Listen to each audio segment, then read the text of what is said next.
So like I said, let's just do the whole actual thing now, not just 24 frames. So 120, or put 120 there first. There we go. So the frame range is back. You can either select everything here and say, delete this node's result from disk, or you can honestly just do it yourself by being in here and deleting the whole PDG folder. Don't delete our sims. Well, I guess we can delete the sims. It's going to remake those too. So I guess, yes, you could get rid of the PDG and the sim folder, and the videos folder for that matter. That's the most foolproof way of doing it, is deleting these three things. Right-clicking here and saying delete this node's results from disk really should work also. If I were to look inside these now, we should see that these files don't exist anymore. See that it's empty. Even the simulation ones should be empty. Obviously, we're not using the sim version thing that much. This would be good for if you found a bunch of stuff. If you made like a significant change to the idea of your sim, like maybe you added new stuff in there, or you added some new technology, then maybe you would increment your sim version. But I think for the rest of this lesson, we're probably just going to be messing with the wedge numbers themselves. So with that in mind, there's really nothing else to do but run this.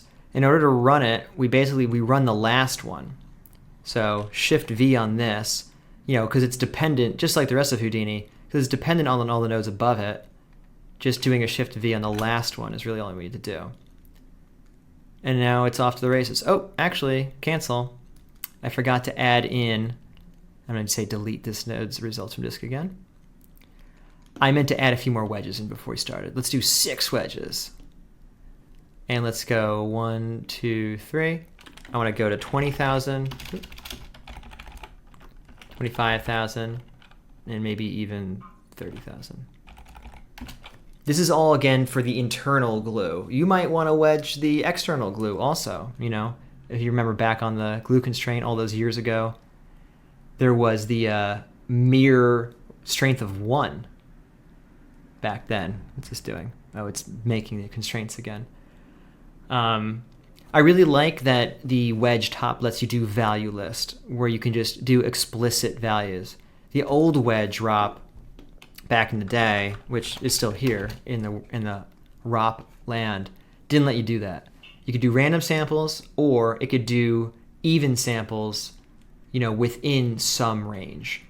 But I really love that we can do arbitrary samples now, like so.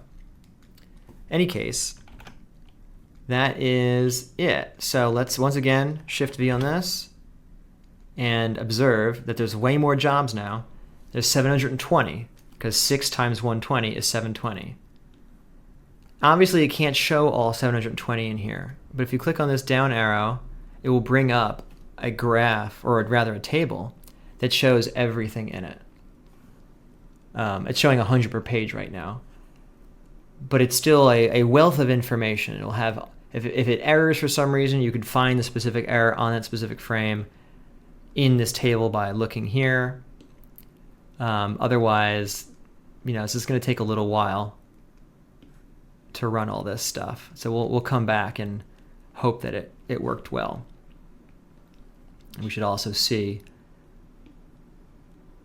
oh, that's Camtasia.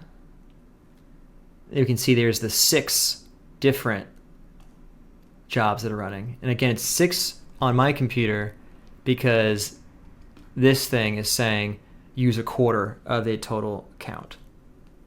Well, actually, it's doing 6 right now because there's only 6 wedges, and it's just doing 1 sim per wedge. But it is limited by that too, like I said. Anyway, I'm babbling now. Let this run. We'll come back and we'll look at it, and it'll be great.